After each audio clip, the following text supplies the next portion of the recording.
It's been a really exciting past couple of days in the ancient history world because recently the British Museum, they announced the discovery of the most important piece of prehistoric art found in the UK in 100 years. And it's going on display at their new and upcoming Stonehenge exhibition, the World of Stonehenge. But what is this artefact? Why is it so significant? And what has it got to do with Stonehenge? Well, I'm hoping we can find out.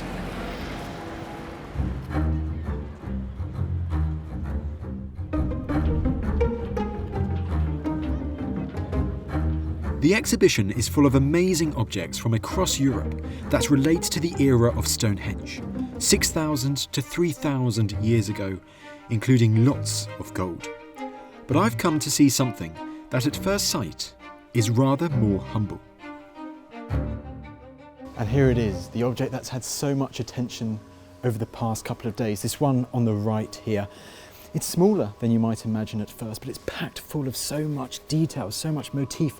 I mean, look, you can see these kind of triangle, rhomboid shapes, but even on the other side, you see so much more because over here, you see all of these ring mark-like designs. It really is a fascinating object to lay eyes upon. It's 5,000 years old, and it's got an even more fascinating story. This chalk drum has never been shown in public before. Its announcement has been a complete surprise to all of us.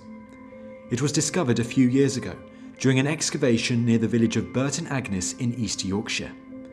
In the centre of a large circular ditch called a barrow, they discovered a poignant group of 3 children skeletons. To find out more about the dig, I'm catching up with field archaeologist Alice Beasley. Talk me through finding the object itself. Well, we knew, or suspected anyway, that there would be a grave in the centre of the barrow, but we weren't quite expecting what we found. We uncovered the 3 skeletons and had already realised that this grave was something a little bit special.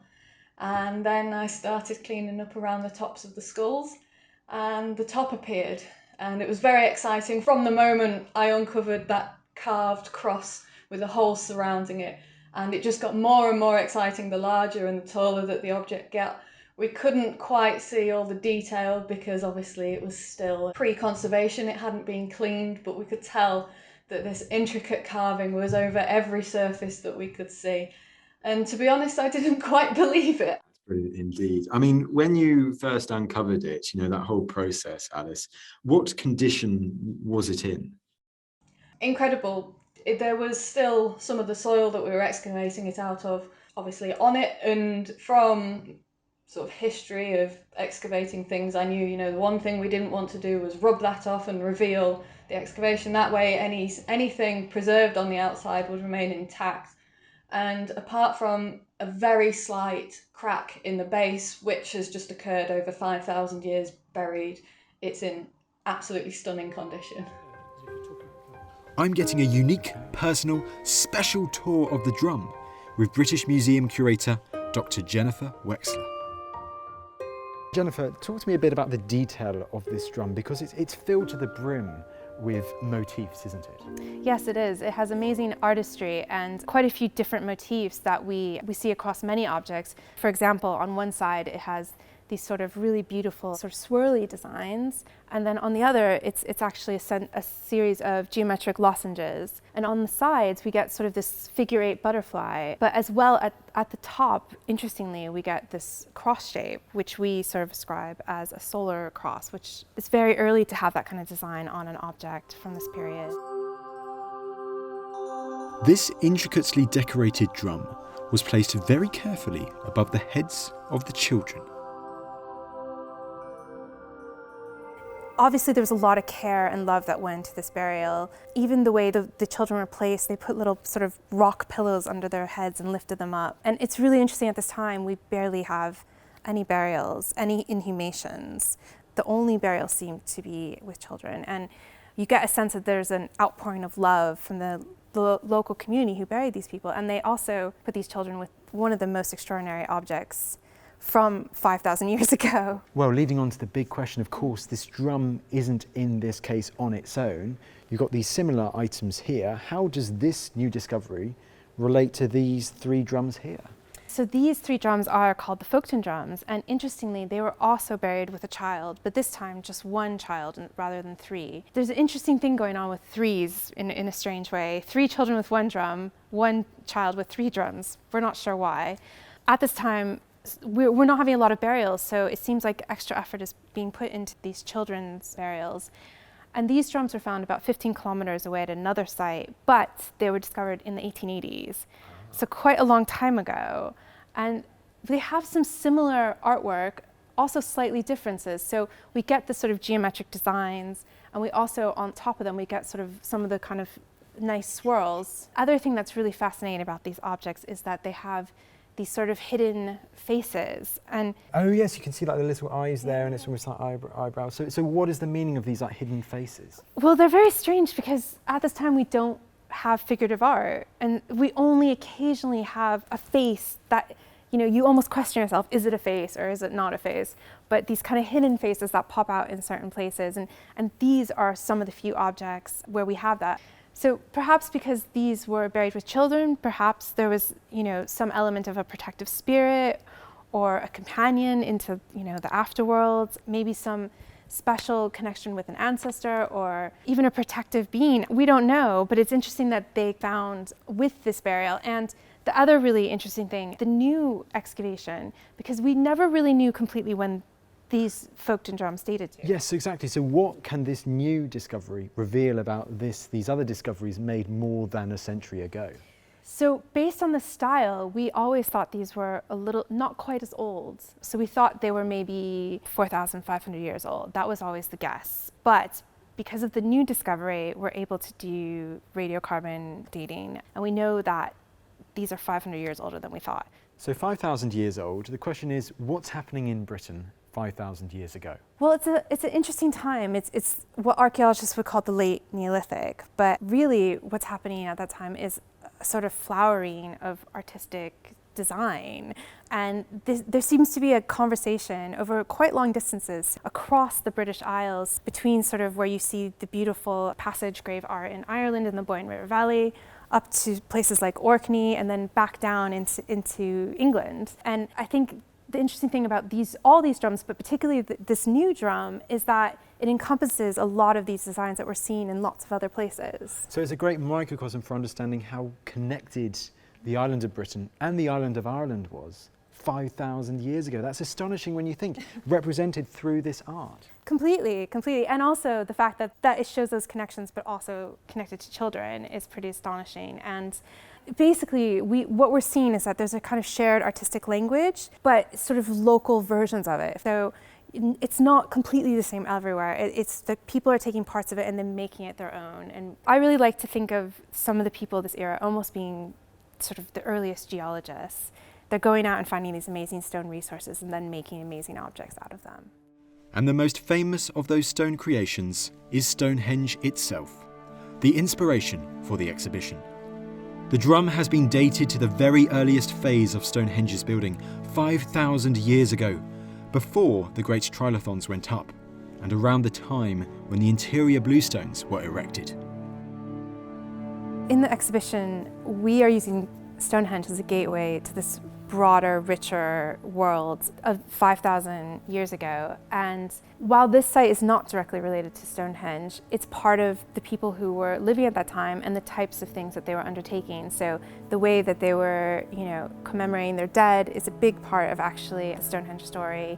We know the earliest stone ring, which is the bluestones, dates from the same period of time, so 5,000 years ago. And in that ring, they actually had cremated remains underneath the stones. So they're bringing pieces of their ancestors, literally pieces of their ancestors, and implanting them in the earliest part of Stonehenge. Death and burial is very much a part of the way people are responding and memorializing their place in the world. And also people really going out of their way to find these special stone materials, materials that meant something to them and that they could use to shape their world in new and exciting ways. And this is the time when we have early farming and people are literally transforming their world. So this is a way for them to anchor and have places that are meaningful and important to them, and also mark the seasons and other things that are really significant to the farming year, for example. 5,000 years ago, the British Isles were an interconnected world, with cultural connections running across land and sea, from Stonehenge to Ireland to Burton Agnes and to communities much further north, right up to a group of islands that have become renowned for their Neolithic landscape, the Orkneys, where there's a tantalising connection with the chalk drums from Yorkshire. So Jennifer, we've moved from Yorkshire further north. This is Orkney now, is it? That's right, we've gone north. So this is an amazing stone called the Butterfly Stone, and it's from a site called Nessa Brogdar up in Orkney. This is a huge site in Orkney, isn't it? Especially looking at Neolithic stuff. Massive, fascinating site. They're still excavating it. They haven't even gotten to the bottom of it because it has so much. Interesting thing about this stone, it was actually destroyed at the last feast. So the last great house, which they called the temple, it's really grand on a massive scale. And when they decided to stop using it, they had a huge feast, smashed it all up. So you can see this is smashed in 3 pieces. Yes. And basically had a massive barbecue with lots of cows and deer and put all the bones on top of the building. It's really fascinating. But the reason why we're looking at this today is because it has these amazing kind of figure 8 designs, which you can kind of see there. And there's multiple ones. And this figure 8 design you also see on the side of the drum. You can see the similarity there. Once again, what is this telling us, therefore?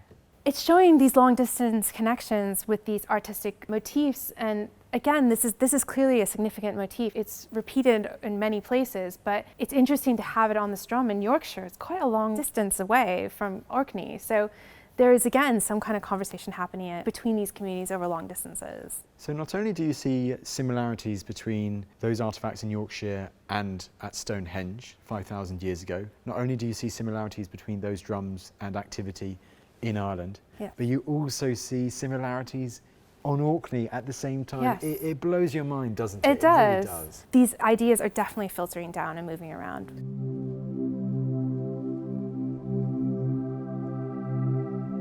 Jennifer, we've seen stone connections, but now we can also see metal connections with the drum too.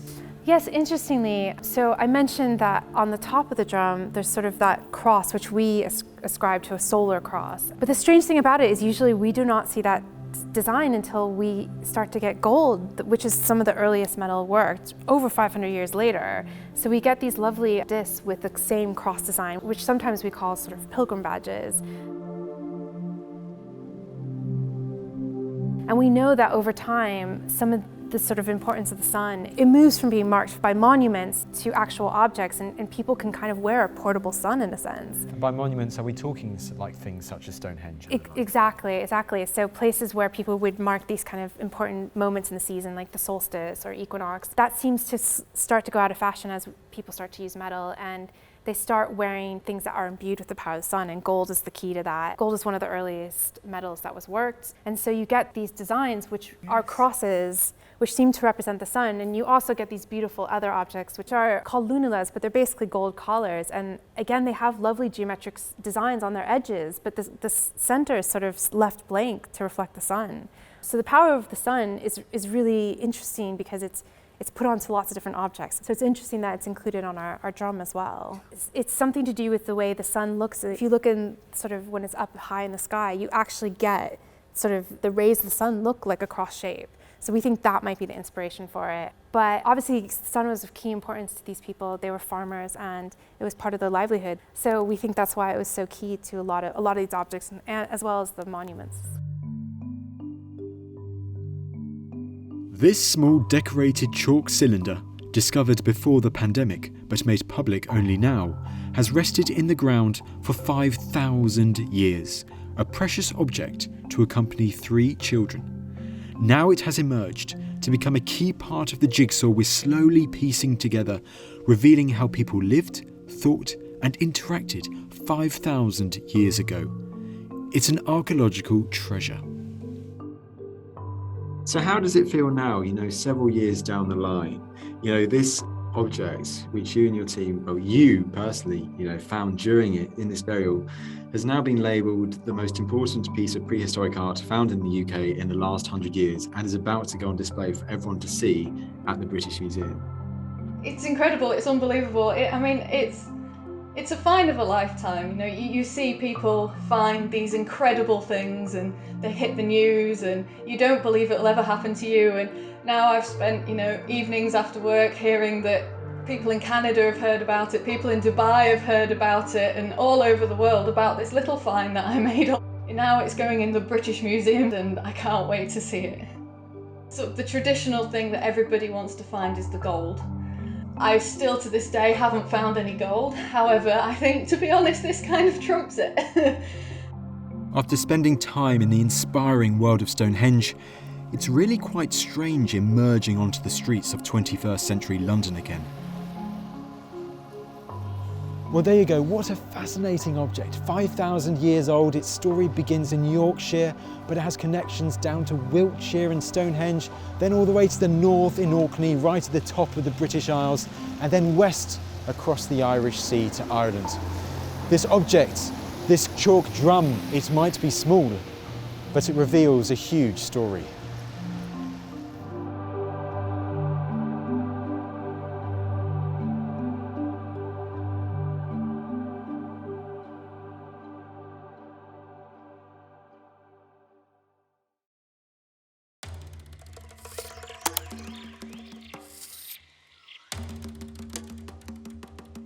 What happened when Roman Britain came to an end? When nearly 4 centuries of imperial control drew to a close? Was it a time of violence, chaos, or was change more gradual?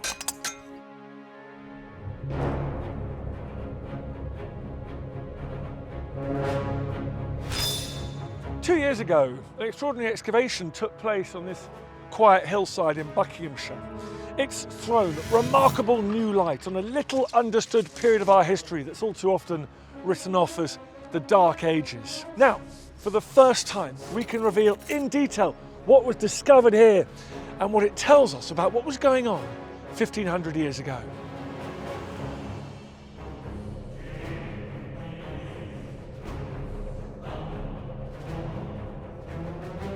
We're going to dig deep into this mysterious period of history, trying to sift the archaeological facts from the myth.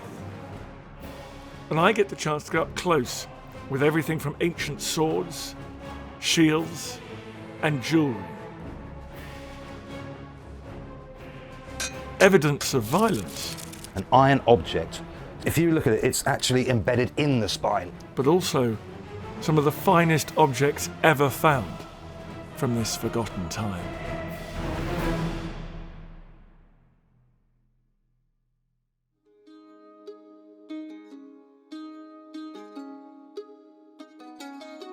The HS2 rail project is cutting a line through England, from London to Birmingham. It's a line through time, revealing historic discoveries along the route. As the engineers prepare to build the high-speed railway, teams of archaeologists have been scouring the route in advance, seeking out and preserving every scrap of historical evidence they can find, from circular Bronze Age henges to Roman roads and hidden medieval churches. But one of the most important and surprising discoveries has been here in rural Buckinghamshire, where the Chiltern Hills meet the Vale of Aylesbury. The HS2 rail line is going to go right through this valley, past the town of Wendover, just over that ridge, from London to Birmingham. But when the archaeologists first arrived on this site and started to conduct their survey, there was no suggestion of what they'd eventually find. The first survey used geophysical techniques to scan beneath the surface for disturbances in the soil, clues to possible human-made features. But the early assessment only showed a few ancient trackways. But then a few trial pits were dug to check out the site. Gradually, an extraordinary story started to appear, tantalising glimpses of burials. They rarely show up on geophysical surveys, but the early dig showed bones and hints of metal. Teams of archaeologists move in, using metal detectors as a tool to help locate likely burial sites for excavation. Got a large ferrous above here, Okay. which, if I pinpoint it, Tents are put over the locations to protect them from the weather. Almost immediately, things get interesting. The detectors identify locations of metal objects before the digging begins in earnest. Digging carefully down, Matt painstakingly reveals an iron object. A spearhead. We haven't actually found any skeleton, any bones yet, but what we have found is a gorgeous spearhead right there. So that one will be the tip, basically. You see, that is one edge of it, and that's where the wood would have socketed into it. What's really odd is that it's a spearhead without a body at the moment. We haven't reached the bottom of the grave yet. So what we're going to do is I'm going to clean it all up, and then hopefully we find a head. Excavating over the next day reveals the skeleton of the person who was buried with the spearhead, placed by their left shoulder. Well, we've got a body, which is nice. It's a bit of a relief, actually. So going along with the spearhead, we've got this shield boss, which would be, if you picture a shield, it would be the middle bit, the iron bit, and it's kind of a bit for bashing, basically. It's a bit unusual because it's got a little bit of a pokey out bit there, which is more effective for bashing, I guess. As well as that, we've got these two metal objects here, which we think might be knives. Apparently, with Saxons, it's good to have two knives on the go at once. One for kind of fighting, one for whatever else you need to do, eating, whatever. Across the site, more burials are emerging, all in an early Anglo-Saxon style. And many of them are revealing weaponry, including the remains of several more lavishly decorated shields and more spearheads. As each grave is excavated, a picture is emerging of what seems to be a group of wealthy people with valuable Anglo-Saxon artefacts from the 5th and 6th centuries AD, the era immediately after Roman rule. Traditionally, the Romans are portrayed literally packing up and leaving Britain in 410 AD. But historians now think it was far more complicated, with a mix of interacting cultures, particularly in this early phase, a time that is short on historic evidence. The written record for this period is incredibly thin. We have a few contemporary references and then a little bit more written over a century later.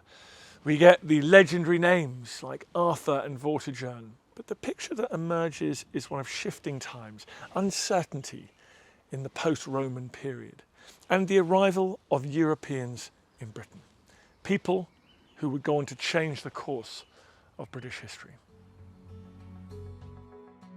The lack of written records means that the physical objects from this time are incredibly useful to help interpret this little understood period. After being recorded on site, the finds are being moved to archaeological headquarters for further assessment. I've come to this secret location in Cardiff where the objects are undergoing their initial evaluation. Let's go inside and check them out.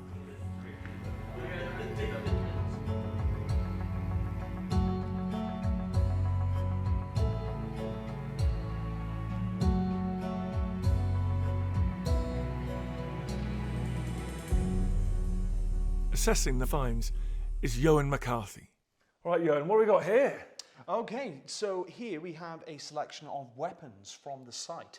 Obviously here on this side we have a couple of spearheads. Vicious looking spearheads, yes, right? indeed. And what a state of preservation. You can see that sort of, they leave nothing to the imagination. Can I pick this evil looking one up here? Yeah, indeed, yeah, that's pretty robust. And what does the width mean on that? Is that just to make it look nice, or is that a more effective injury? Yeah, it definitely creates more effective injuries. As the blade widens, obviously that's going to open a larger wound, which is going to mean more bleeding. It's going to be a very, very nasty injury indeed. Wow. As well as spears, many burials, male and female, adult and even some children, include an Anglo-Saxon style knife known as a seax. So here we have a seax, and a seax is essentially a really big knife. Now, it could have been used as a weapon. There are theories that it may have had more of a practical use as sort of a hunting knife as well. In combat, you can see how effective it would be. If you're in the press of close combat, in a shield wall, then it's going to be a lot more effective to use a shorter weapon to get into somebody's ribs or their groin, some nasty area like that, and cause somebody some horrible damage. Because you can't wave your sword around because you're all tight. Yeah, exactly. You're in a shield wall, you think everything's going fine, and you look down and someone's just stuck one of those into your thigh. One remarkable discovery on site brings home the potential for violence in the early Anglo-Saxon world. Well, this is an exciting burial, the 30th so far.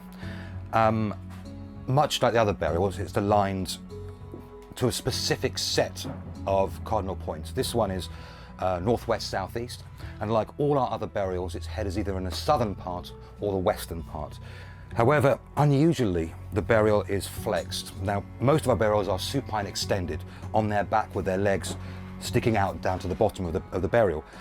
These legs are bent slightly, flexed. You'll notice that there is a lovely copper alloy disc brooch down there. And if you see the staining on the bone just towards me, that also was the location of another copper alloy object which is degraded completely and left a staining on the bone. So much like the other burials, we've got these two disc brooches, probably forming clasp for a cloak. But what makes this burial very, very interesting, you'll notice towards the base of the spine, an iron object. If you look at it, it's actually embedded in the spine, a notch in the spine. So when we remove it, you'll see the notch in it. Whether it was caused of death, we don't know for certain yet, although the chances are it is. This is the most curious of the burials so far, not the richest in grave goods, but this particular event, this is a singular event that we've actually got in the archaeological record.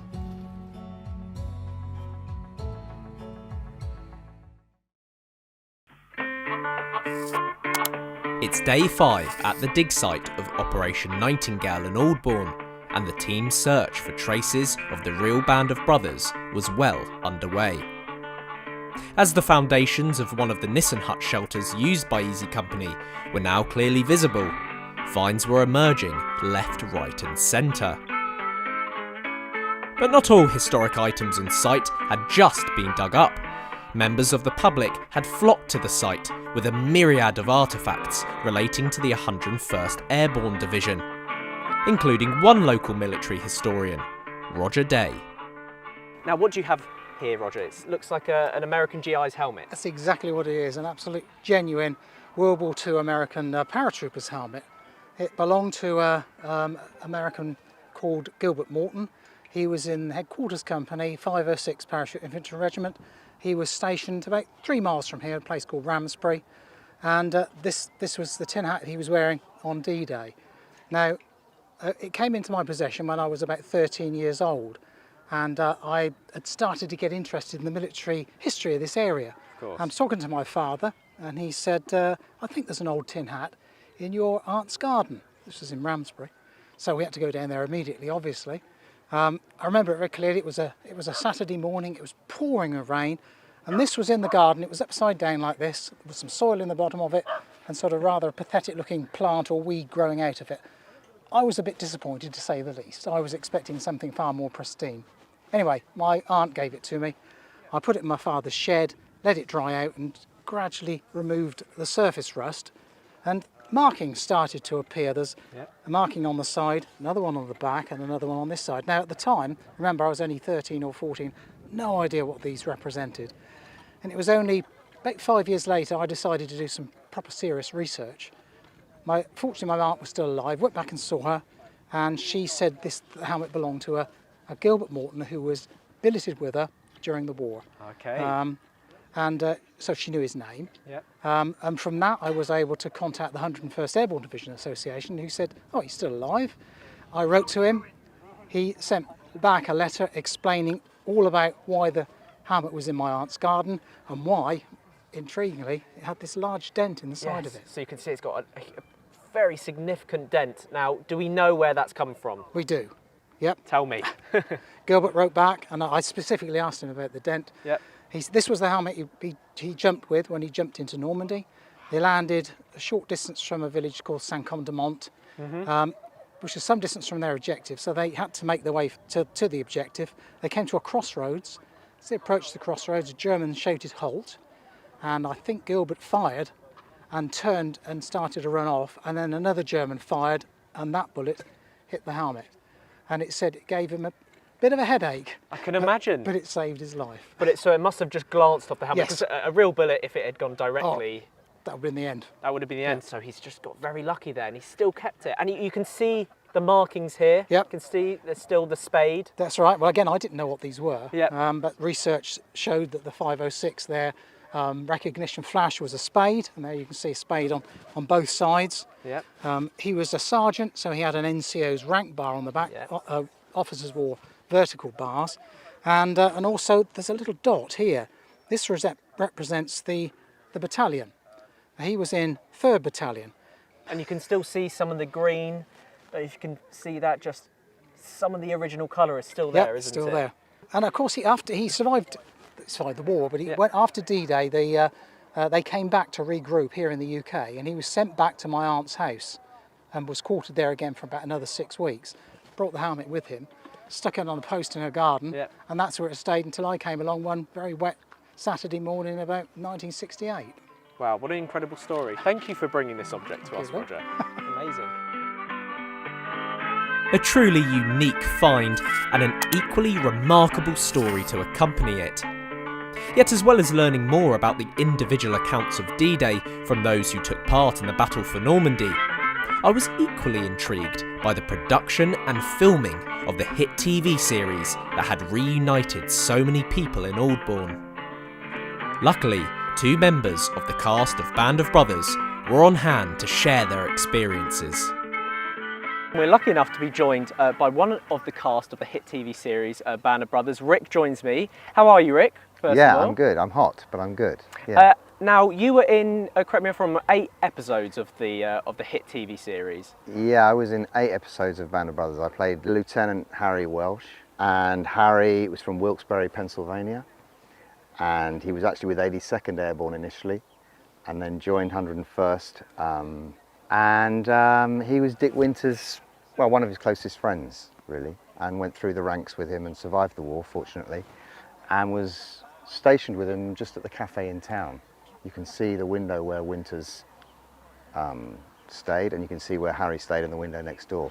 And there was a PT field here, a training field where they did all of their calisthenics and stuff. I'm sure Harry did push-ups a lot more than I could have done just over there. I'm not necessarily a big person for believing in ghosts or anything like that, but I certainly can feel easy company around here. And what was the process of filming like for across those 8 episodes that you were Well, we didn't come to Aldbourne to film. I think I'm right in saying, although I joined in the first episode, typically we made our own Aldbourne. You know, we didn't film in the Vastone, we made our Vastone. And similarly, Aldbourne, I think the exteriors were shot in a village called Hambledon out in Buckinghamshire. We did a boot camp that lasted 11 days at Longmoor Training Camp down the M3. And I had, we all had a tough time. I had a time I'm still processing. Actually, Tim Matthews is the same, who's here with me today. For a bit of context, the guy who headed it up, and maybe Rick mentioned this, a guy called Dale Dye, he began these intensive boot camps for military series and films, I think, years before that. The idea was that when they began to portray something, when the director said, you're exhausted, or the director said, you're frightened, they would have something that could reach back and touch some sort of understanding of what exhaustion means to a soldier, what fear means to a soldier. I wanted them to know that sort of thing, and there's just no way to do it without putting them in that position. I think Saving Private Ryan was when Spielberg and Hanks kind of decided we need to give you a lot of rein here, free rein, to take these actors as far as you can take them. And I think it became quite an integral part of the preparation for the whole film, really. So that gives you an idea of how intensive our training was meant to be, so that on screen you weren't just pointing a camera at an actor who was pretending to know how to use a weapon. You were pointing it at someone who was part of a manoeuvre that we understood the machinations of. I want concentrated burst of machine gun fire. Do not waste your ammo. Go, runner, go. I want him on a 180. Get him around the side as well. Okay, we have somebody in here on the left-hand side. See who he is. He's in a black coat. Yeah, and the series is still one of the most popular series. It's so highly acclaimed. But why do you think that is, and why do you think it still captures the popular imagination to this day? What is it about Brand of Brothers? Yeah, that's the $64,000 question. It's got to be a combination of things. I mean, the stories themselves, obviously, of those men and the overall trajectory that they had through the war is pretty incredible. And I know they weren't the only bunch of people who did that during the war, but they exemplify it quite well, I think. And then I suppose the camaraderie that's portrayed in the book and then in the film, because of the amount of research that was done and knitted together, I think makes for a pretty compelling story. And then you have Steven Spielberg and Tom Hanks putting it into something huge. It's huge. With the dig now nearing its conclusion, it was finally time to catch up with Richard to see what he and his team had discovered. Richard, we were here on the first day of this dig, and within about half an hour we were already finding bullet cartridges. Now, when we heard about some of the objects that you were finding, we raced down here. Tell us about some of the stuff that you found. Well, Luke, to be honest, it's been extraordinary, so exciting. Because we start off with a structure, which is brilliant, but then it was tantalising. Each minute we'd get a new find that would become more and more exciting. You start off with something like this, and I like this because it's a very human thing. You think of soldiers in their downtime, in their bored moments in the hut. Oh, yeah. Any ideas what you think that might be? I really couldn't tell you. Something for some sort of instrument? I'm not sure. No, you are right. That's part of a harmonica. Okay. So you can imagine the guys sitting in the barracks just whiling away the time playing mouth organ. Just a nice human story, I think. Yeah. So we start off with that, and then we seem to be upgrading all the time. The paratroopers came from Toccoa. That's where they did their jump school, and that's in Georgia. This is another nice link. Now, you see what it says there? What does it say? Yeah. Good for one fare. Good for one fare. It's a token of It's a token, and if you flip it, it's from a bus company. This is the Howard bus line. Yeah. And that is based in Atlanta, Georgia. And you think Toccoa, Georgia, Atlanta. Is this from a soldier who's had a leave pass, he's gone round and he's got a couple of tokens to go on the bus route and just come back with him? So that links you straight back to those training days before they do these final bits of training just before D-Day. You know it's them. You know it's them. Well, you know it's them. It's palpably American. And then if we continue on the theme of being demonstratively American, do you know that just... We talk about the Screaming Eagles. That screams at the Americana at you, isn't it? That's incredible. You see that behind the president whenever they speak now. It's the coat of arms of the United States, the eagle. Really, really clear. Dress uniform worn up here. So this is an American button. So you can see how we're getting really excited now. Why we're calling you all the time. It gets better and better. It can't get better than that, surely. What would to you would speak D-Day? What's the sorts of things that you think of on that day of days? Oh gosh, so many things. Tell me, Richard. Let me show you this. Oh wow, that's going to be Hold from that. What do you think? Yeah, so that's going to be one of the clickers to signify whether it's an Allied soldier. It's a cricket. Yeah, and it's one of those things they click to each other for recognition. Issued on D-Day, so this is a D-Day artefact. Yeah. I don't think they were used after D-Day by the paratroops. The 101st certainly have them, and it's in The Longest Day, it's in Band of Brothers. Longest Day, famously. All these things. Now it is. There you go. There's a replica. Go on. So to show you. So if you were in some bushes somewhere and you didn't know if it was, you could hear some rustling. Was it one click? One click. Response of 2 clicks. 2 clicks. So.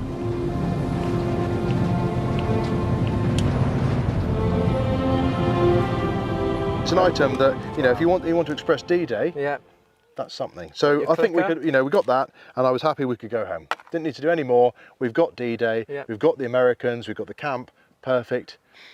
And then you see someone doing a little dance by the metal detectors over the lines of Foxcomb, and you think that's probably a good sign. Yeah. And they shout dog tag. What have we got? What's that? No way.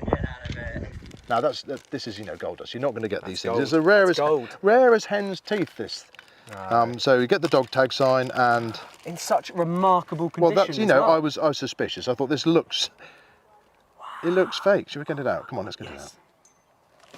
Look at that. And it is Richard A. Blake. And his service number. And then can you see it says T4344. So that's he's had a tetanus jab. Tetanus jab, okay. And then after that it says A. A. It's his blood type. Blood and type. underneath. C, that would be. He's a Catholic. Religion, yeah. So he's a Catholic. So that is related to, and I wonder how people existed before the internet, because within minutes the team here has identified him. There he is. As Richard Blake. He is a paratrooper. He's from the 506th Parachute Infantry Regiment, but he's from Able Company. Yeah. So he's part of that whole unit of paratroopers. Able Company. He's a technician, so he's what we regard as a corporal. He goes in on D-Day, so he's in the first wave, jumps out of a Dakota. He's there before the landings. Yep. So he's a jumper on D-Day. This item, you know, it links you to D-Day itself. He jumps in on D-Day, and then he comes back to Oldbourne, and then jumps again on Operation Market Garden, where he gets wounded in the hand. Yep. And that for him is his war over. So he survives the war. He's 20 in this photograph. It's incredible. And he dies 10 years ago. But with the wonders of the internet, we're hoping to trace his family and make these connections with people. And I love this, that we connect America with a village in Wiltshire and making all those stories. So again, you know, if we could have stopped at the clicker, we really could stop at this point. Yeah. Until the second dance happens. No. And believe it or not, this, you know, we seem to be upgrading the story. This is another one. Dog tag. I mean, one is almost impossible, two is just incredible. So this is a much more German sounding name. Carl, yeah. Karl Fenstermacher. And Wow. his number, and he's got his tetanus 42 to 43, so it's probably out of date. He's a Protestant. He's a Protestant. His yep. blood type is O. It's been bent. I think also his middle name has been mistyped, so I think he may have even bent it and chucked it. Also, it might be an out-of-date tag because it says 42 to 43 for his tetanus. Well, so you always he's on wonder one.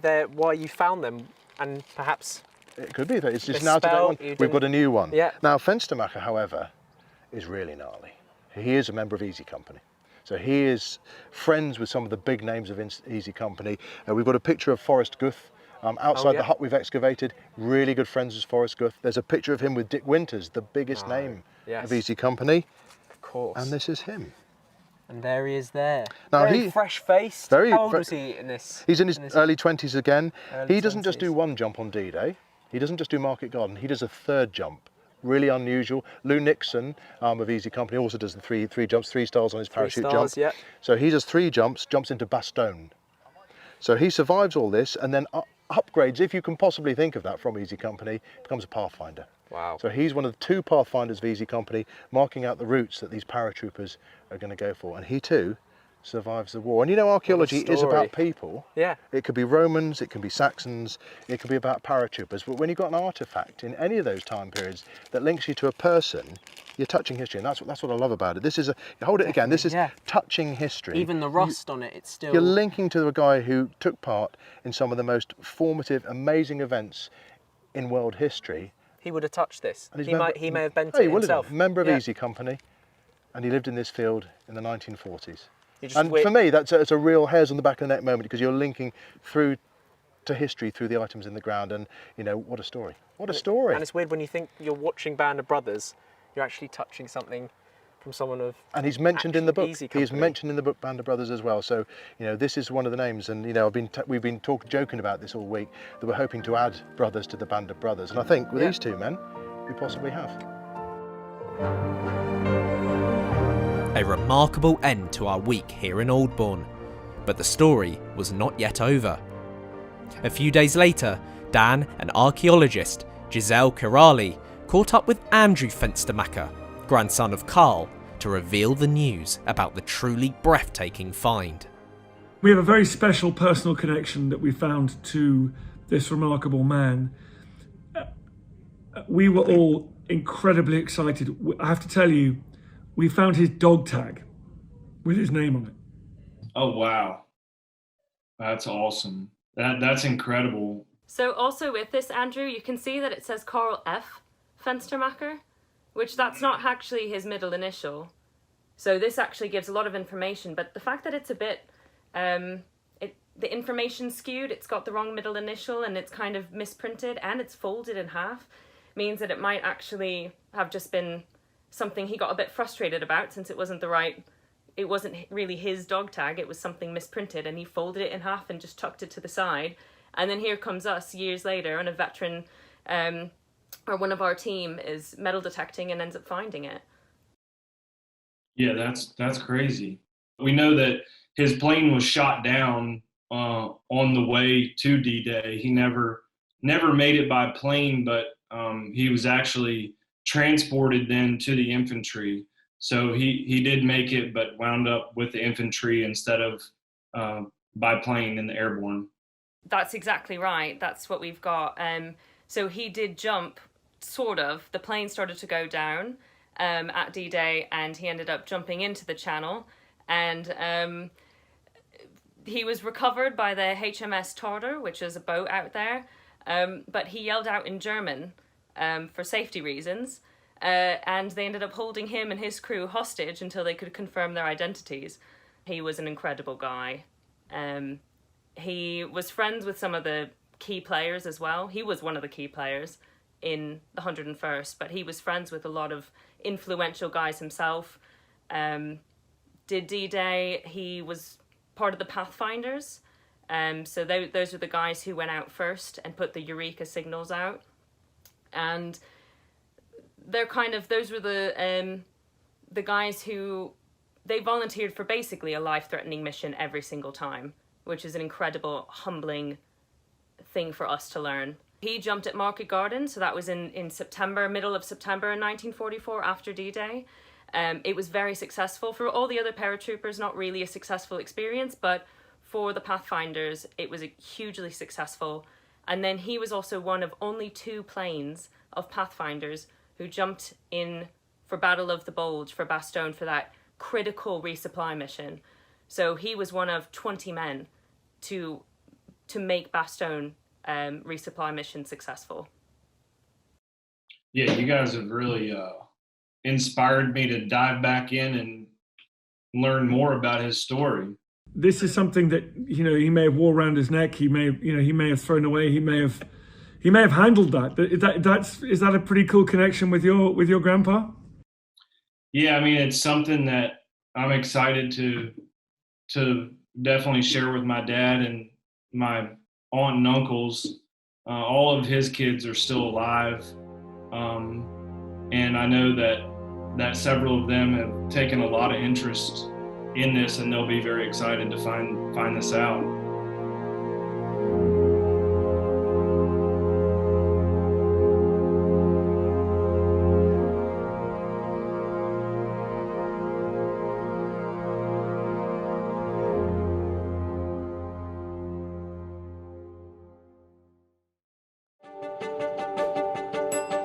York is a city rich in Roman history. It's a history that stretches several centuries. It's a history that includes famous emperors such as this figure, Constantine I, Constantine the Great, who was proclaimed emperor in York in 306 AD, when this city was this great centre in the north of Roman Britannia. By the time of Constantine, York had already been around for more than 200 years. And it's a story from this city's more distant past that I'm interested in today. An intriguing mystery has stolen the limelight over the past couple of months. A mystery surrounding a group of recently unearthed, stunning bronze objects that are now subject to a new exhibition at the Yorkshire Museum, the Ryedale Hoard. But what are these objects? What do we know about them? And what's this great mystery surrounding the hoard? Well, today I've received special access to come and see these objects and to find out how they fit into the story of Roman Yorkshire.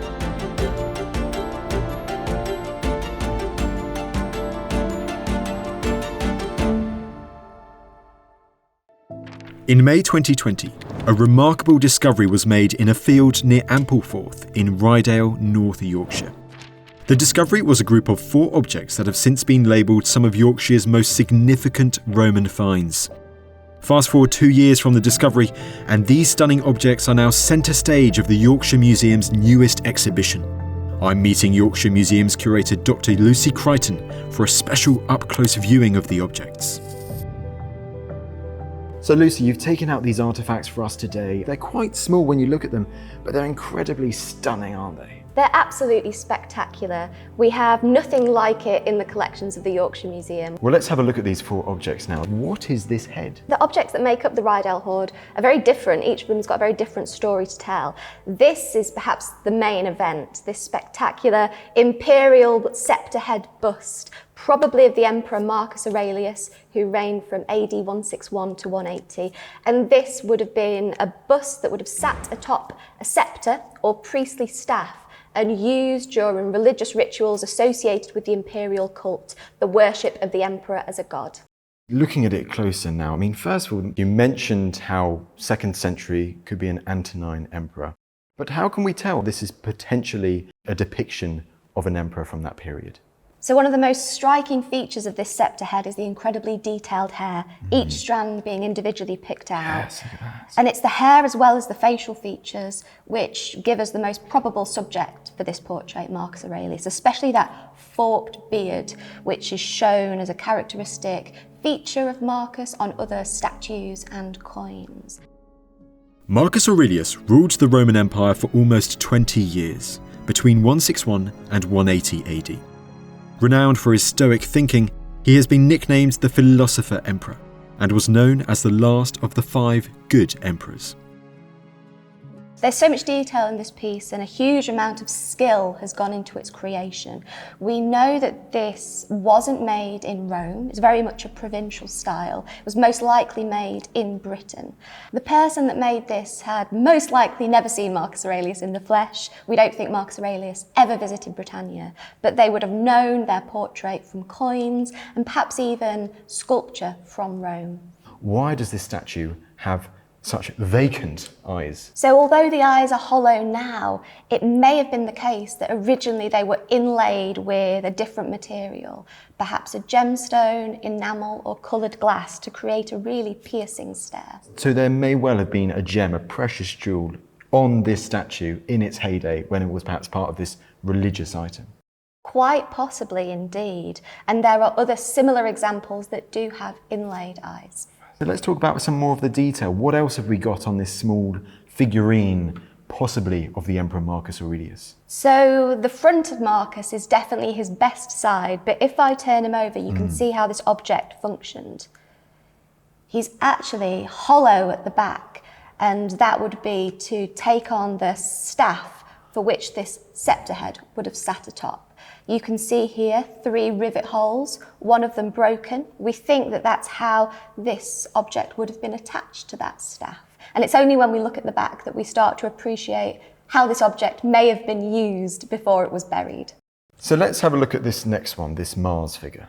Well, this beautiful little statuette is a figure of the god Mars, depicted as a horse and rider, as he often is in Britain and Gaul. The statue is incredibly detailed. If we have a look here, we can see that Mars is wearing an impressive crested helmet, a pleated tunic, and the horse harness is fashioned in incredible detail with these decorative discs and reins. Mars was the Roman god of war, and depictions of him were sure to emphasise this.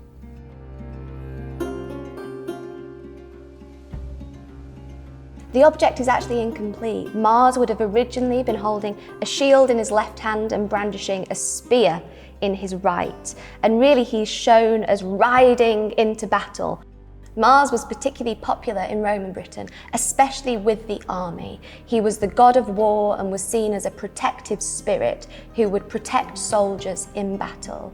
Britain, of course, and especially northern Britain, was a highly militarized area with many thousands of soldiers based here. So we have lots of dedications, statuettes to, and evidence for the worship of Mars across the province. It's absolutely stunning the amount of detail that they've packed into this really quite small object. Indeed, and when this object was new, it would have been even more detailed and magnificent. The statue would have stood upright on a small base. And in fact, if we look closely at the horse's hooves, you can see that one of those pegs still survive that would have slotted into that base.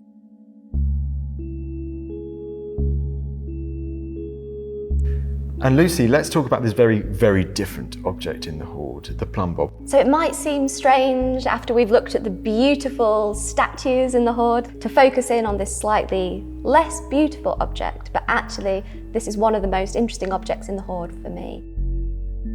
Plumb bobs were used for building projects, for measuring straight lines, and they could also be used in multiples as part of a Roman tool called a groma, which would have been used for larger landscape management projects, the laying out of a new landscape. Plumb bobs as a tool are fairly standardised in their form. They're functional, so they're made as a weight that's suspended. But this example is a particularly large and elaborate one. And also there's very little evidence of wear. It may have only been used once or twice. If we look at the top of this object, we can see how it worked. The holes here were used to suspend the object using twine on a long line. And the hole on the side, that would also be linked up to the hole on the top to link it all together as a sort of knot, would it? Yes, absolutely. This object is quite heavy, so you would need to be able to secure it fairly strongly. The inclusion of this plumb bob, a functional tool, in a hoard of this type is exceedingly rare. It makes the Ryedale hoard very, very interesting. Could these objects have been buried as a blessing to aid in the success of one of these projects?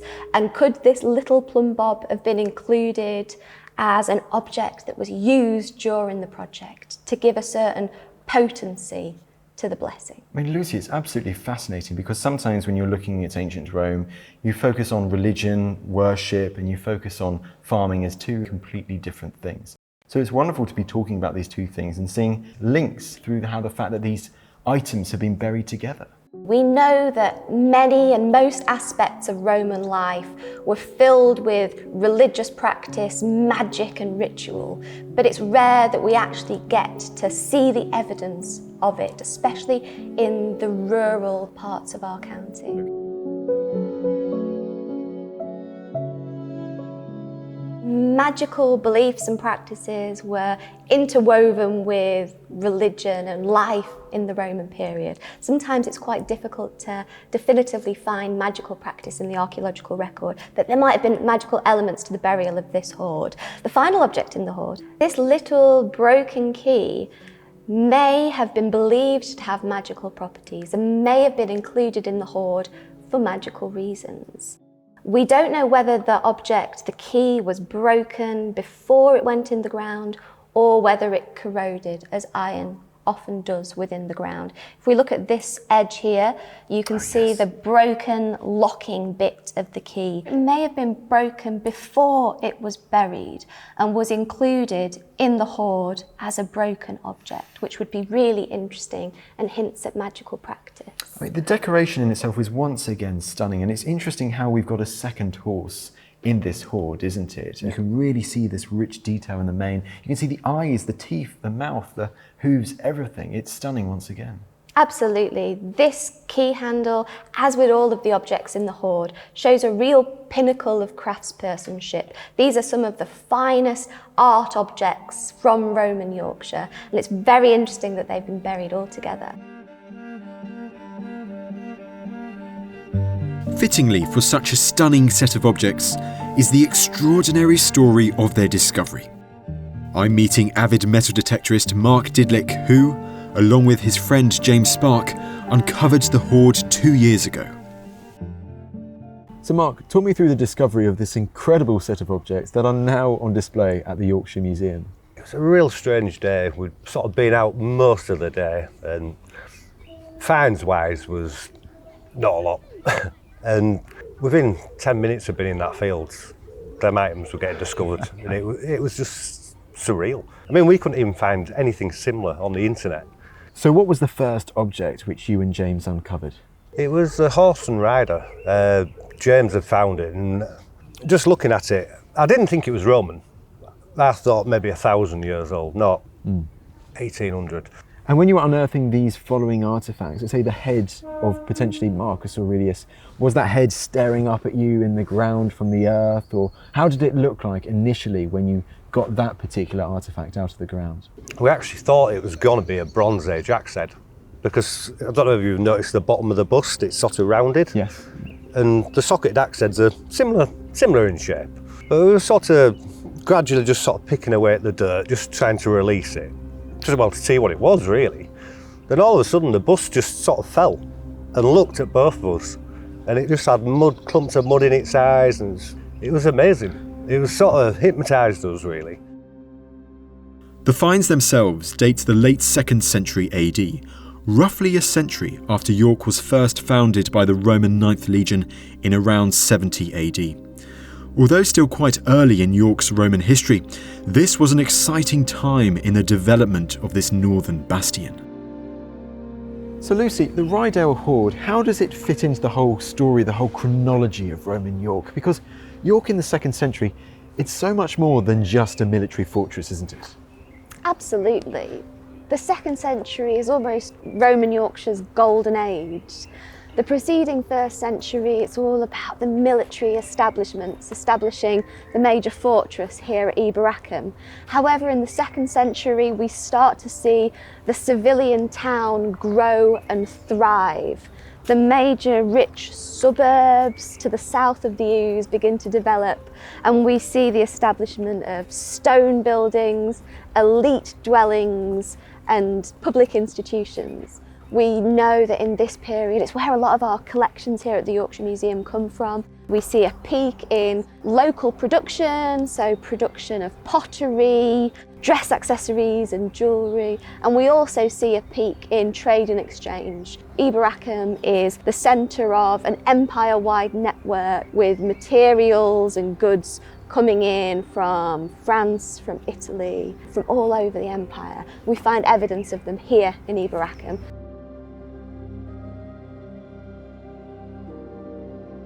York was really starting to grow by the late 2nd century, and it was also well connected to the surrounding countryside, to places such as Ryedale, where the Hoard was discovered. We don't know of any major buildings near the find spot of the Hoard. It's the countryside. However, the Romans stamped their infrastructure across this whole region through a network of roads, forts and fortlets, and it really meant that nowhere was that far from Roman culture and influence. And we know that in the rural areas of North Yorkshire, especially in the 2nd century, major land reorganisation was occurring. Farming estates were developing, some owned by Roman veterans, some owned by wealthy locals, were being changed to incorporate new farming practices and new styles of building and technologies of estate making. So even though the find spot of the Ryedale Hoard was very much in the countryside, we can imagine it in a countryside that was bustling and full of activity. It therefore begs the big, all-important question: who buried this hoard of objects deep in the countryside of 2nd century Roman Yorkshire? The Yorkshire Museum has put forward 4 potential theories. The first is that it was a priest of the imperial cult, inspired by the sceptre head of Marcus Aurelius. That sceptre head would have been used as a focus of worship in religious ceremonies which honoured the emperor as a god. Those ceremonies would have been carried out and overseen by specific people, priests of the imperial cult, an official role known as a Severe Augustales. And we know that these priests were living and working in York and in northern Britain. This impressive stone plaque is an inscription that was raised to commemorate the building of a new temple in Eboracum, and it records in stone the person who sponsored its building, and we can see that the inscription includes dedications to the divinities of the emperor and the goddess Jug. A Jug is a hitherto unknown local goddess Yes. The stone, of course, is broken on the right-hand side, so we don't have her name, but you can see J-O-U-G, Jug. Another possibility is that it was a soldier that buried the hoard, an idea inspired by the Mars figurine.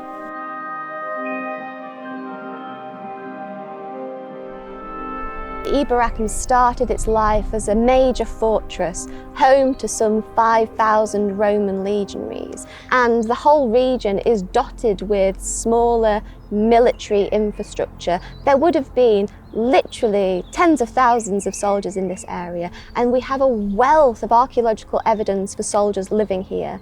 The stamped tiles and pottery that they produced in official workshops, hoards of coins that were buried by soldiers, burying their precious wages for safekeeping whilst they perhaps marched north on a campaign beyond the wall. It's quite possible that perhaps this hoard, the Ryedale hoard, was buried by a soldier, perhaps as a dedication to his favourite god Mars to keep him safe.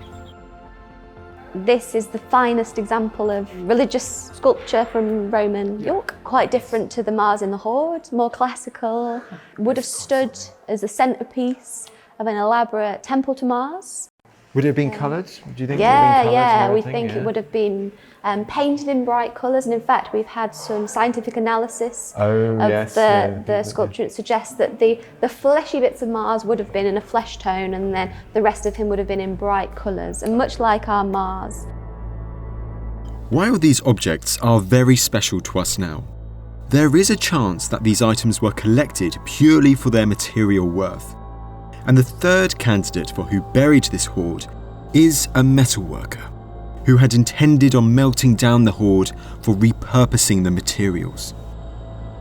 We have on display in the exhibition objects from the largest metalworkers' hoard from Roman Britain, found in Knaresborough. Now 27 bronze vessels survive, but it originally included many, many more. And this shows the practice of hoarding metal objects, which could of course be recycled and melted down. It shows that it was happening in Roman Yorkshire, so perhaps that can be an interpretation for this hoard. This is a metalworker. This is fantastic actually. This inscription records a goldsmith's shop in Malton. It draws upon the spirit of the place, so the genius Loki, and asks the spirit of the place to bless this goldsmith shop with good luck.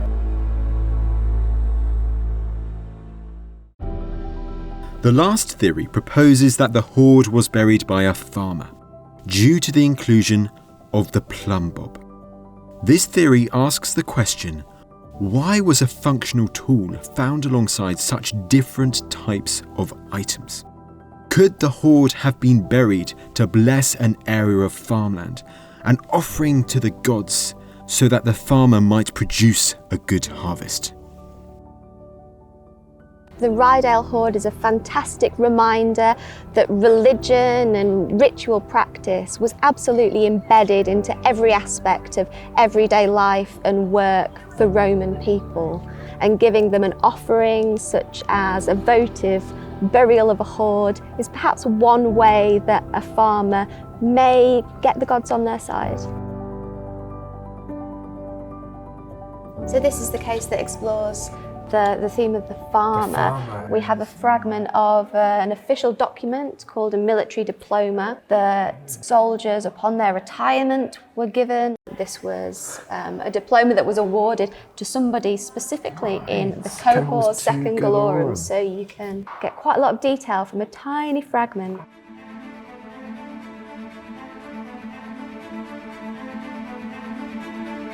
The four theories that we lay out in the exhibition are just the starting point. We want visitors to explore the objects, explore the hoard, and come up with their own theories. If I had to put my money on who buried the hoard, I would err towards that story of a farmer burying the hoard to bless an act of landscape management. The reason for that is just that inclusion of the plumb bob in the hoard. It answers that question, and it's that question that makes the hoard truly unique. These small bronze objects had rested in the ground for almost 2,000 years. Now they sit centre stage at the Yorkshire Museum, on display for people to visit and to make up their own minds as to who buried this mysterious hoard. Deservedly, they rest among Yorkshire's most significant Roman objects. And how does it feel now to have these objects which you and James uncovered in a field not too long ago, centre stage, on display at the Yorkshire Museum? We both wanted them to end up in York, and they've had a hell of a journey, to be honest. They're going to be there for a very long time now, and it lets everyone see them, doesn't it? There's a lot more to learn from the items as well, I think. Well, you said there's much more to learn, so let's see what's going to happen in the future. This feels like the end of one chapter, but the beginning of a completely new chapter, so let's see. Rich in detail, varied in purpose, and linked to an intriguing mystery, these objects might be small, but they tell an amazing story in the history of Roman Yorkshire.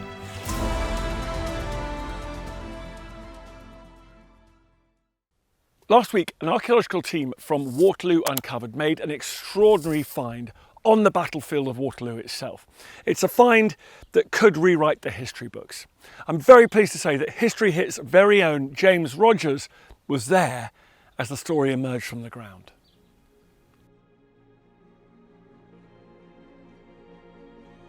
At sunset on the 18th of June 1815, the guns on the fields of Waterloo fell silent. Napoleon had suffered his final defeat at the hands of Wellington, Blucher, and their allied armies. The curtain fell on the Napoleonic era, and history was made. But over 200 years later, a dedicated team of world-class archaeologists, students and veterans from the charity Waterloo Uncovered are determined to not only read about history, but to unearth it as well. And I've been invited along too. Since 2015, Waterloo Uncovered have been coming to the Waterloo battlefield and have made some astonishing discoveries. Discoveries that have not just supported the accepted story of the battle, but have also changed it. But this year, 2022, they made a discovery that no one could have expected. A discovery that will put Waterloo Uncovered into the history books themselves. I've been doing archaeology for nigh on 25 years, and I have never seen anything like this. Possibly, one of the best finds we've had, because you just don't find bones at Waterloo.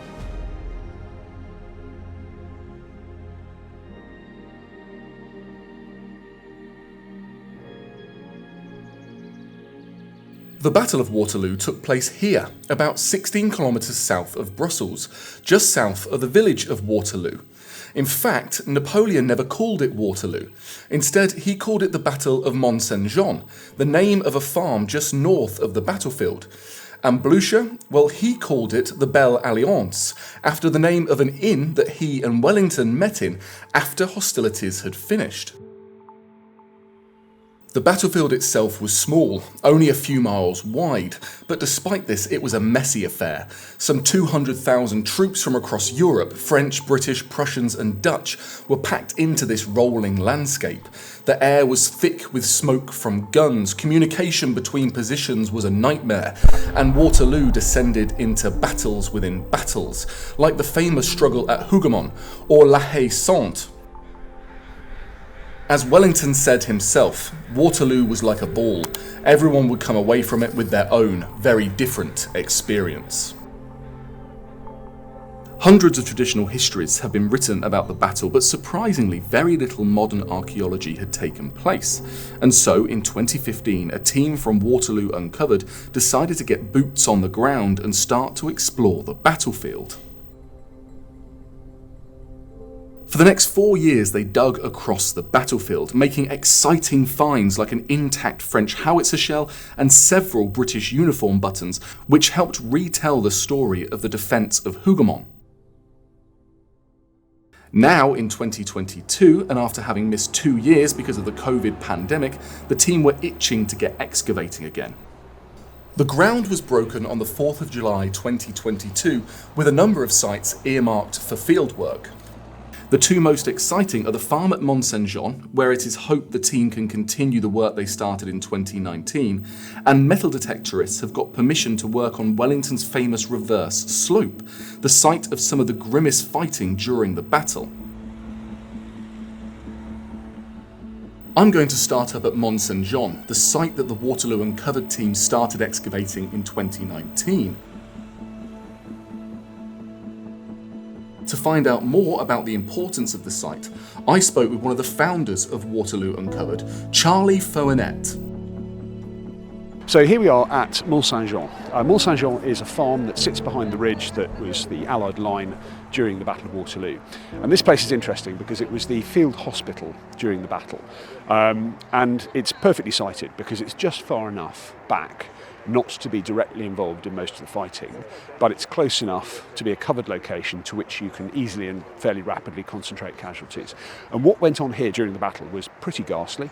An awful lot of amputations, hundreds of amputations, and as we know, surgery was a pretty rudimentary business in 1815. What we've got here is the orchard of Mont Saint-Jean, which is a really interesting archaeological context because this has never been ploughed. It's always been pasture and or orchard, which means that the archaeology sits at a relatively shallow level, undisturbed. And last time we were here, back in 2019, we did quite a lot of surveying, metal detecting, started opening trenches to see what the metal detecting sources were providing us. And in this particular location, we hit upon an assemblage of metal objects that we think are some sort of ammunition container, ammunition box, not sure what. But interestingly, when we started excavating it, what we found was an assemblage of human legs, amputated legs. I think 3 of them came up in 2019. And really very clear, you had amputation cut marks high on the femur, you had obvious damage to the bones, and in one case a musket ball still within the bone assemblage. The lead archaeologist on site is Professor Tony Pollard. It wasn't just the human bone we encountered. A few metres that way, we found animal bone protruding through the side of the section of the trench. And it was teeth, huge teeth. We thought, right, that's either a horse or a cow. But the problem was we were running out of time. So we had specialists in, so the bones were lifted and taken to the lab in Brussels, and they underwent analysis, and we covered the rest of the trench over. And we thought, right, we'll come back in 2020. Little did we know that it would be hit by the pandemic, and so 2020 passes, 2021, and we're now 2022, so this is the first time we've been back since then. Within hours of that 3-year hiatus being over, the Mont Saint-Jean trench is revealing some of its secrets. And not just the teeth of a horse begin to appear, but an entire skeleton. We amassed just beneath the surface what we thought, at that stage, they just looked like teeth. And then as the days have progressed, as you can see now, we are developing what we think is a whole horse skeleton. So these are teeth, and this is the jaw. And we're coming to the forelimbs here. And of course, this is the rib cage following the spine. And we're hoping where Jim is to find hind legs. We think there are 3 horses, so there's some remnants of horse bone in this right-hand part of our trench. There are some horse bones over there, and we've now found some horse bones in a trench over there. Exactly why these horse remains are being found next to a hospital for human casualties is still not clear. All the team can do now is continue to clean up the remains for further analysis later in the week. But before that question can be answered, even more bones start to reveal themselves. So, started here I think 3 days ago, and this was the only thing exposed, which we thought potentially was, knew it was bone, but not sure, maybe a sort of part of a leg or something like that.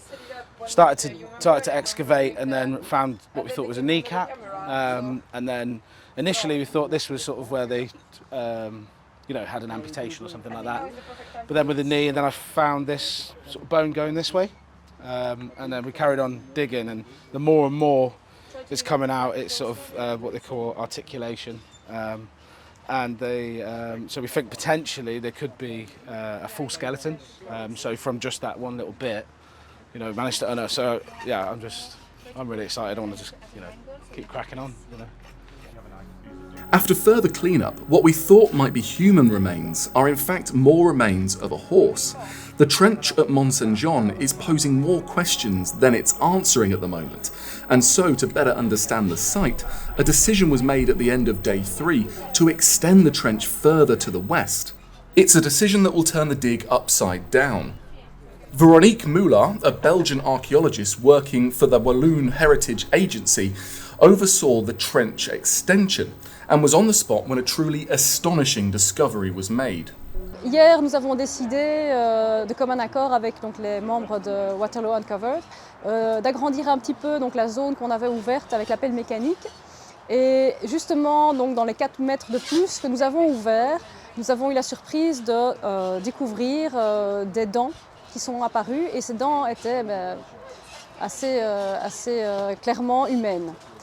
Donc ça veut dire qu'on n'est plus uniquement dans une zone où on va déposer des membres amputés qui peuvent être considérés finalement comme des déchets vu qu'on n'a pas vraiment un corps.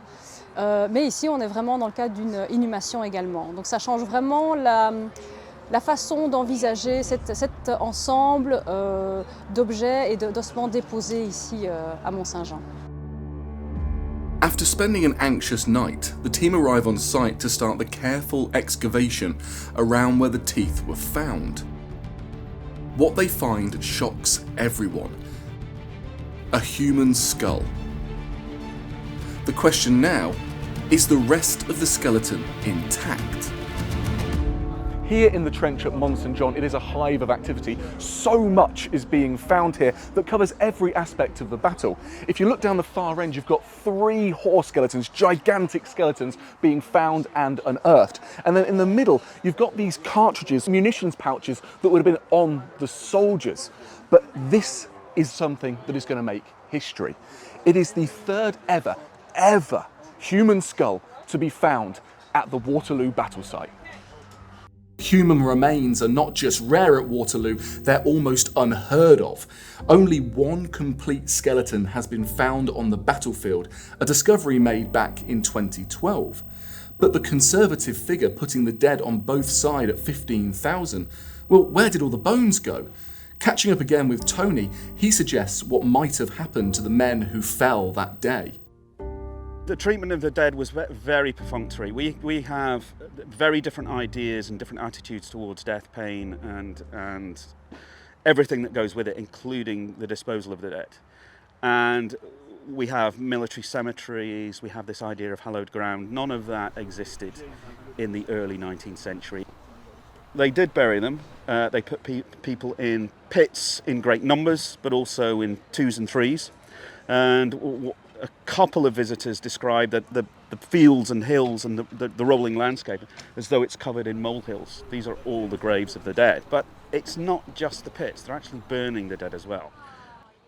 Some of the bodies would have found their way into graveyards in local churches, but by and large, you know, that 15,000 dead, they are buried in pits on the battlefield or burned on the battlefield. We have no accounts in the modern era of grave pits being encountered. And we've been working here since 2015. We've done a lot of work around Hougoumont, we've looked at geophysical anomalies. We haven't found a single grave pit, even in areas where we have paintings from the time and descriptions of the time of grave pits. There has been nothing. And I've just published a paper which is, to my huge surprise, garnered quite a lot of interest. And I suggested there that stories that are being passed down about these grave pits basically being mined out in the decades after the battle, and the bones collected and shipped across to the UK and ground up into bone meal and bone dust and used as a fertilizer. And we have newspaper stories from the 1820s and 30s of that happening, but very little other evidence. So my working hypothesis, if you like, when we arrived here this week was that we're not likely to find many of these grave pits because my feeling is that a lot of them have been robbed out, but I needed further evidence for that. Back in the trenches, the careful work of excavating the remarkable remains is revealing more of the skeleton. The team has now also been joined by Caroline Laforêt, an anthropologist from the Royal Belgian Institute of Natural Sciences in Brussels, and Caroline's expertise will help decode this new find. Donc là, le but pour nous, ça va être de dégager le plus finement possible les ossements. Bon, déjà parce qu'ils sont vraiment très mal conservés, donc c'est vraiment délicat. Vous voyez que les os se brisent assez facilement. Et là, on a un individu, peut-être entier. Donc on va pouvoir comparer si lui aussi on va trouver des blessures par balle qui auraient peut-être causé la mort de l'individu, si on a tenté de le soigner ou pas, s'il était déjà décédé. Et puis aussi par la disposition, l'agencement des ossements du squelette, on va pouvoir voir s'il a été déposé avec soin en essayant de lui reconstituer une attitude, on va dire, une position respectueuse, ou si au contraire c'était plutôt un dépôt à la hâte parce qu'il y avait urgence.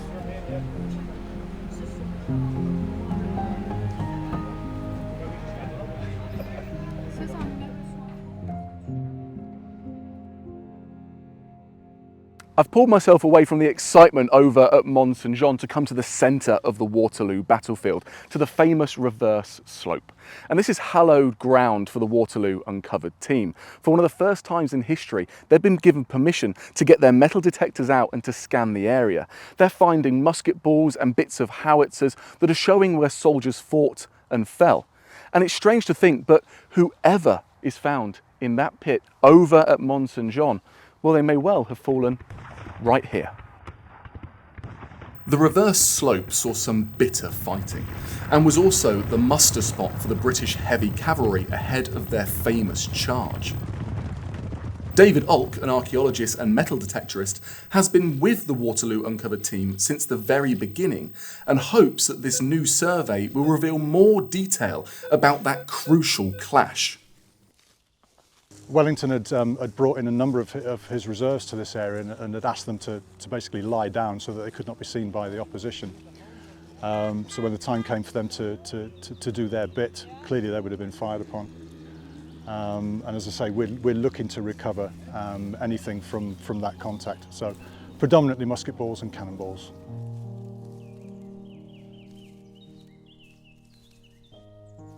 And the finds from the fields are flowing in. In addition to the coins and buttons, hundreds of musket balls, both French and Allied, are being turned up, a testament to the terrible fighting that would have taken place here.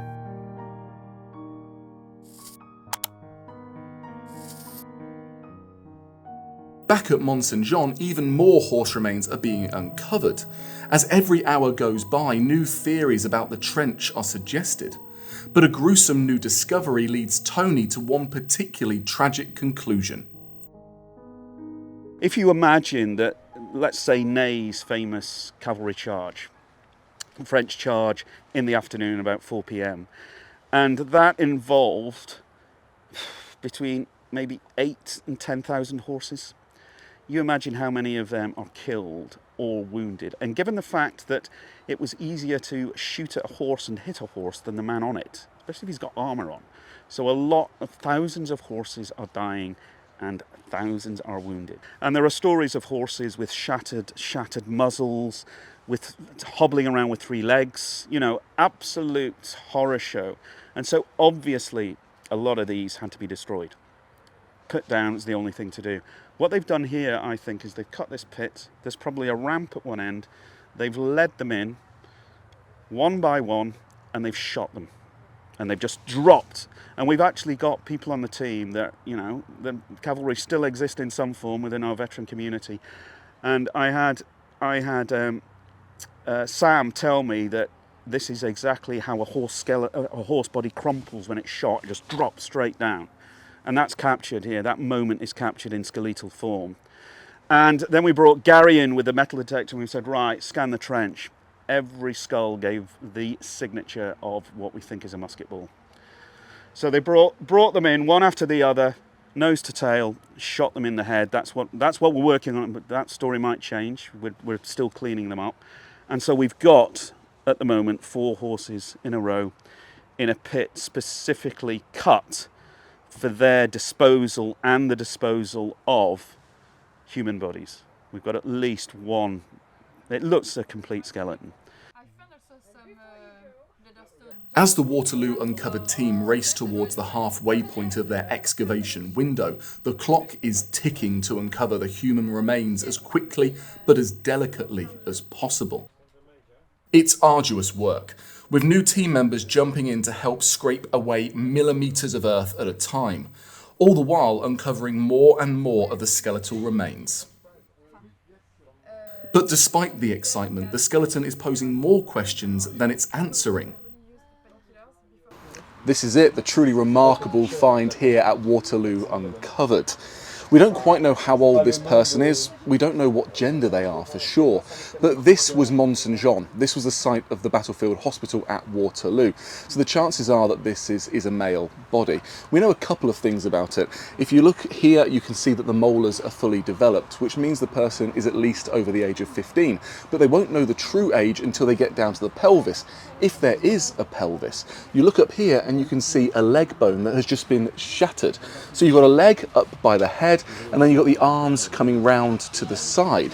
This is a truly either a gruesome injury, or this is a pile of different body parts and bodies thrown into a pit after the true horror of what happened at the Battle of Waterloo and the injuries at Mont Saint Jean. Yet no matter who this is, what is astonishing, what is history making, is that this is only the second body ever found from the Battle of Waterloo. Only once the body is fully excavated will we get the chance to answer some of the questions being raised. But based on the other human finds in this trench, this person may have died on the operating table, then simply cast out into this ditch. I caught up with the co-founder Charlie one last time, who summed up the position that Waterloo Uncovered now find themselves. There's a lot to do here, and the real work will begin once these skeletons are lifted and we can then approach the post-excavation, because that's the really clever stuff. That's where all the witchcraft happens that allows you to see where they're from, the pathology, the health and so on. So this is really exciting.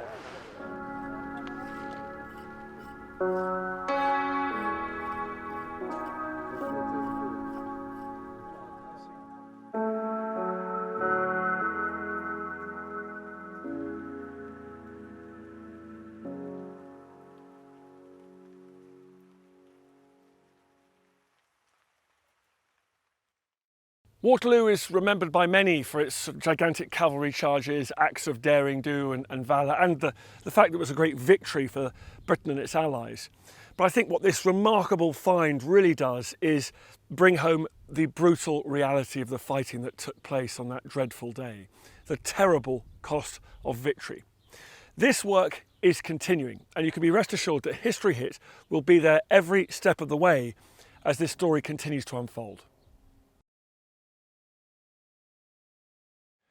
Thanks for watching this video on the History Hit YouTube channel. You can subscribe right here to make sure you don't miss any of our great films that are coming out.